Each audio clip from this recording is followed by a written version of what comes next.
الحمدللہ رب العالمین والصلاة والسلام علی سید المرسلین اما بعد فاعوذ باللہ من الشیطان الرجیم بسم اللہ الرحمن الرحیم۔ آج ہم سورہ بقرہ کی آیت نمبر 30 اس کی تلاوت، ترجمہ اور تفسیر ملاحظہ کرتے ہیں۔ اللہ تبارک و تعالی اس آیت مبارک میں ارشاد فرماتا ہے وَإِذْ قَالَ رَبُّكَ لِلْمَلَائِكَةِ إِنِّي جَاعِلٌ فِي الْأَرْضِ خَلِيفَةً قالوا أتجعل فيها من يفسد فيها ويسفك الدماء ونحن نسبح بحمدك ونقدس لك قال إني أعلم ما لا تعلمون آمنت بالله صدق الله العظيم وصدق رسوله النبي الأمين الكريم وعلى آله وصحبه أجمعين۔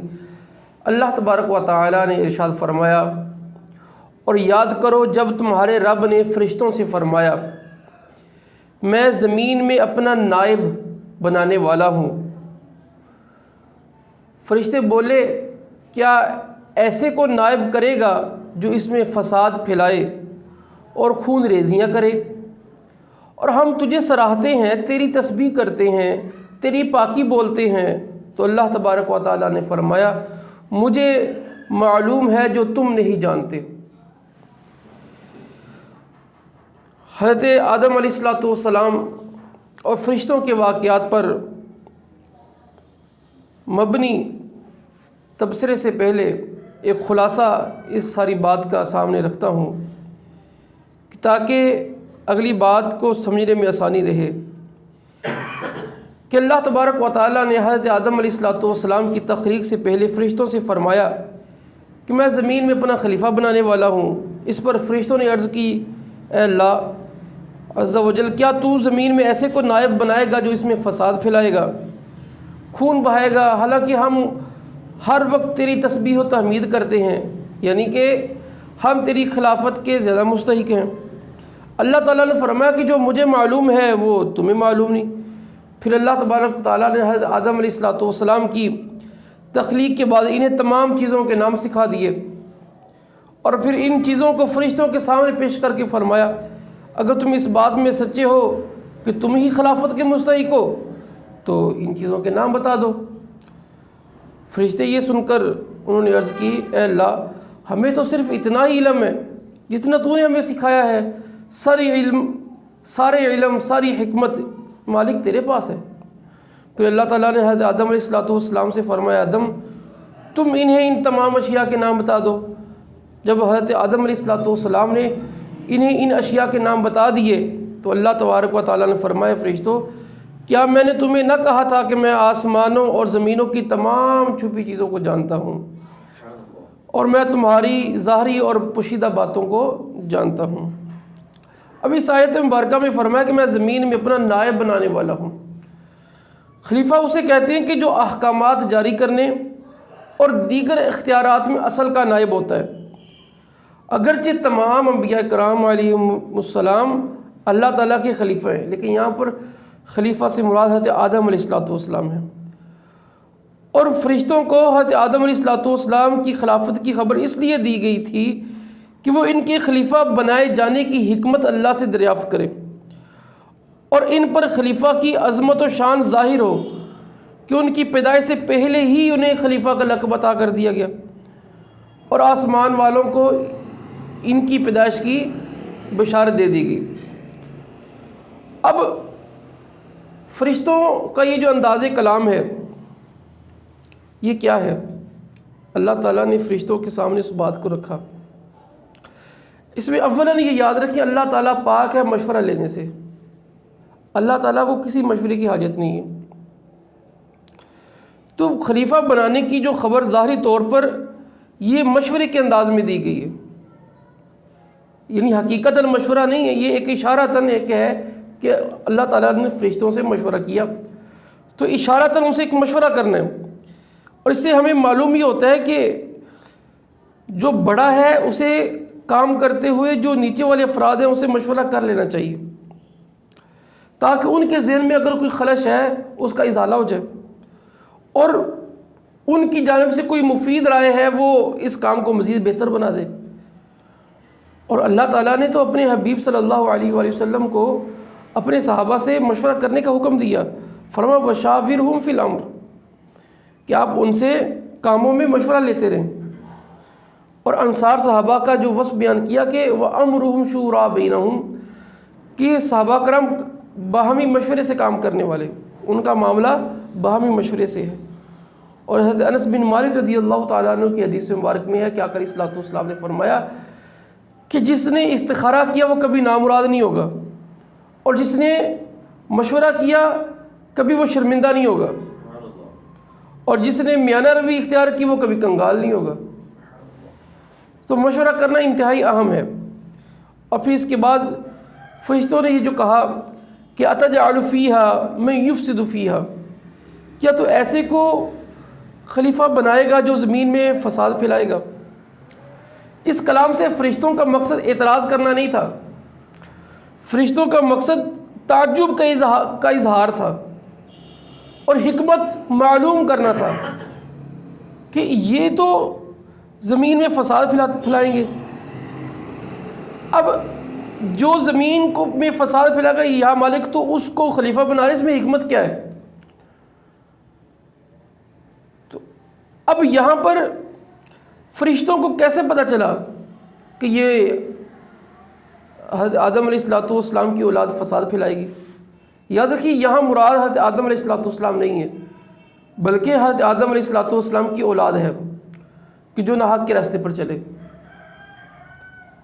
اب یہاں پر ان کو پتہ چلا، اس کے بارے میں مفسرین دو باتیں لکھتے ہیں کہ ان میں دونوں باتوں میں کوئی ایک بات ممکن ہے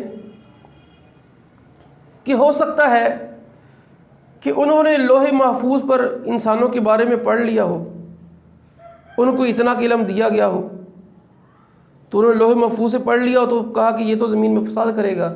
اور دوسری بات کہ انسانوں سے پہلے اللہ نے جنات کو زمین پر بھیجا تھا، اور انہوں نے جنات کو زمین میں فساد کرتے ہوئے دیکھا تھا، حالانکہ وہ اللہ کے خلیفہ نہیں تھے۔ اور جس کے پاس اختیار ہوتا ہے، اختیار کے ہوتے ہوئے فساد ہونا یہ زیادہ قریب تر ہو جاتا ہے کہ ایک بندہ اس کے پاس اختیار آ گیا نا۔ تو اب اس چیز کو جانچتے ہوئے فرشتوں نے انسانوں کو جنات پر قیاس کیا کہ جیسے جنات نے زمین میں فساد برپا کیا، ایک دوسرے کو قتل کرنا شروع کر دیا، تو اب اسی طرح انسان بھی کرے گا۔ ان کی حالت کو دیکھ کر انسان کے بارے میں انہوں نے ایک نظریہ بنایا، ایک اسکیچ ذہن میں بنایا کہ وہ انسان بھی ایسے کرے گا۔ اب فرشتے کسے کہتے ہیں؟ اب یہاں پر وَإِذْ قَالَ رَبُّكَ لِلْمَلَائِكَةِ، یہاں سے یہ پتہ چلا کہ فرشتے اللہ کی مخلوق ہیں، اور یہ محسوسات میں سے ہیں، اگرچہ ہمارے جو حواس ہیں اس کو محسوس نہیں کر سکتے، لیکن عالم محسوسات میں ہے۔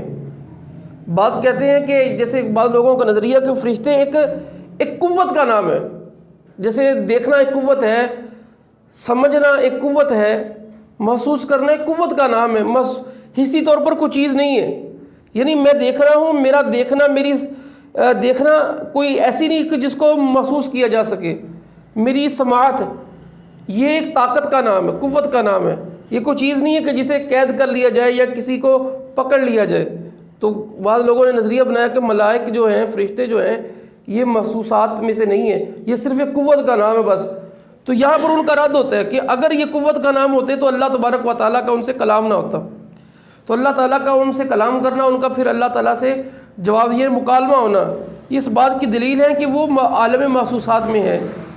یہ علیحدہ بات ہے کہ اس محسوسات میں ہماری حس کام نہیں کرتی، لیکن اللہ تعالیٰ جس کو شعور دے، اللہ تعالیٰ جس کو اس قوت سے اگلی قوت عطا فرمائے، ان 5 محسوسات میں سے کے علاوہ جو اگلے محسوسات ہیں، جو عالم جبروت اور ملکوت کی جو حصی چیزیں ہیں، کہ جس میں انسان کیا ہوتا ہے، انسان اپنی اللہ کی اطاعت کے ذریعے، اللہ کی انوار و تجلیات کے ذریعے اس عالم سے دوسرے عالم میں پہنچ جاتا ہے اور اس عالم کی چیزیں محسوس کرنا شروع کر دیتا ہے، جیسے صوفیاء نے اپنی کتابوں کے اندر بڑی تفصیل سے ان باتوں کا ذکر کیا ہے۔ تو ہم انشاءاللہ اس کو بھی ایک مقام پر ذکر کریں گے۔ تو خیر ہم بات کر رہے تھے فرشتوں کے بارے میں، تو فرشتوں نے اس پہ ہی کہا، تو فرشتے کے بارے میں عقیدہ کہ فرشتے اس چیز کیا ہیں، پھر محسوسات تو ہیں، کیا چیز ہیں؟ فرشتے اللہ کی نوری مخلوق ہیں، نور سے بنے ہوئے ہیں، آگ سے بنے ہوئے نہیں ہیں۔ جنات آگ سے بنے ہوئے ہیں اور فرشتے نور سے بنے ہوئے ہیں، اور یہ گناہوں سے معصوم ہے، یعنی ان میں گناہ کرنے کی طاقت ہی نہیں ہے۔ اللہ تعالیٰ نے ان سے گناہ کو محال کر دیا، گناہ ختم کر دیا ان سے، اور اللہ تعالیٰ کی یہ معزز اور مکرم بندے ہیں، کسی بھی حالت میں اللہ کی نافرمانی نہیں کرتے۔ اور یہ فرشتے کھانے پینے، مرد عورت ہونے، یہ جنسیت سے پاک ہیں، یعنی مرد عورت یہ جنسیت کا تعلق فرشتوں سے نہیں ہوتا۔ تو فرشتوں کے بارے میں مزید احکامات جاننے کے لیے بہار شریعت کی جو جلد اول ہے اس کا مطالعہ کیا جا سکتا ہے، پہلے حصے کا، کہ جس میں مکمل ان کے احکامات ذکر کیے گئے ہیں۔ اب پھر فرمایا انی اعلم، بے شک میں زیادہ جانتا ہوں۔ تو فرشتوں کے جواب میں اللہ تبارک و تعالیٰ نے فرمایا کہ جو میں جانتا وہ تم نہیں جانتے، کیونکہ خلیفہ بنانے میں میری حکمتیں تم پر ظاہر نہیں ہیں۔ ان حکمتوں میں بہت ساری حکمتیں تھیں، اس خلیفہ بنانے میں اللہ تبارک و تعالیٰ کو معلوم تھا کہ اس میں انبیاء ہوں گے، اولیاء کرام ہوں گے، علماء ہوں گے کہ جو اللہ تعالیٰ کی اطاعت کریں گے۔ تو اس میں اتنی زیادہ حکمتیں تھیں کہ جس میں جو فرشتوں پر مطلع اللہ تبارک و تعالیٰ نے اس وقت نہیں فرمائی، اور ہم پر بھی آج وہ سارے مطلع نہیں ہیں۔ اللہ تبارک و تعالیٰ انسان کو علم عطا فرماتا ہے، اس سے ہم کچھ نہ کچھ سیکھتے رہتے ہیں، حاصل کرتے رہتے ہیں، چیزیں آشکار ہوتی رہتی ہیں۔ تو جو جتنا علم رکھتا ہے اس پر اتنی حکمتیں آشکار ہوتی ہیں۔ تو یہ حکمتیں اللہ تبارک و تعالیٰ ہی بہتر جانتا ہے کہ کامل حکمتیں، وہ ساری کی ساری حکمتیں کیا ہیں۔ ہم اللہ کی ساری حکمتوں کو جان نہیں سکتے، ہماری علم کے اندر یہ طاقت نہیں ہے کہ اللہ کی حکمتوں کا احاطہ کریں۔ ہاں، اللہ کی حکمتوں میں سے چند ہماری جھولی میں آ سکتی ہیں۔ اللہ تبارک و تعالیٰ ہمیں علم حاصل کرنے کی توفیق عطا فرمائے، آمین بجاہ نبی الامین صلی اللہ تعالیٰ علیہ وسلم۔